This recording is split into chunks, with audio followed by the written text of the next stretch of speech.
Namaskar, Jai Shri Krishna. Illuminating text 21 of chapter 2, the Lord in the heart of second canto, the cosmic manifestation of Srimad Bhagavatam, text 21. Tasmat bhruvor-antara munnayet nirutsaptaya tano anpekshah sthitva muhurtardham kuntha drushtir nirbhidya murdhana visrujjet param gatah.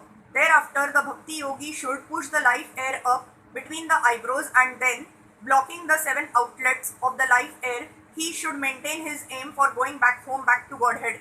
If he is completely freed from all desires for material enjoyment, he should then reach the cerebral hole and give up his material connections, having gone to the Supreme. The process of giving up all material connections and returning home back to Godhead, the Supreme, is recommended herein. The condition that one should be completely freed from desire for material enjoyment. There are different grades of material enjoyments in respect to duration of life and sensual gratification. The highest plane of sensual enjoyment for the longest period of life is mentioned in the Bhagavad Gita 9.20. All are but material enjoyments, and one should be thoroughly convinced that he has no need of such a long duration of life even in the Brahmalok planet. He must return home back to Godhead and must not be attracted by any amount of material facilities. In the Bhagavad Gita 2.59, it is said that this sort of material detachment is possible to attain when one is acquainted with the supreme association of life. Param drushtava nivartate. One cannot be freed from material attraction unless he has complete understanding of the nature of spiritual life. The propaganda by a certain class of impersonalists that spiritual life is void of all varieties is dangerous propaganda to mislead the living beings into becoming more and more attracted by material enjoyments. As such, persons with a poor fund of knowledge cannot have any conception of the Param, the Supreme. They try to stick to the varieties of material enjoyments, although they may flatter themselves as being Brahma realized souls.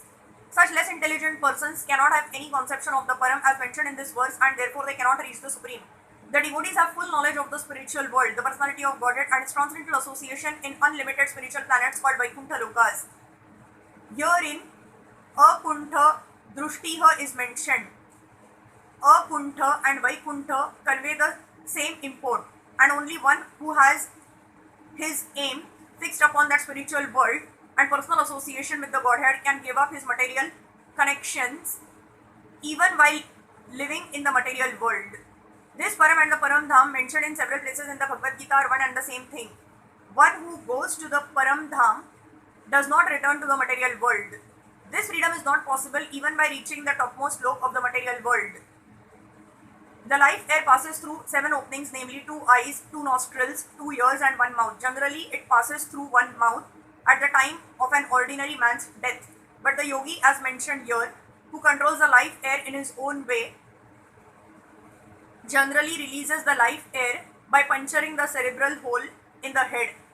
The yogi therefore blocks up all the given mentioned 7 openings so that the life air will naturally burst forth through the cerebral hole.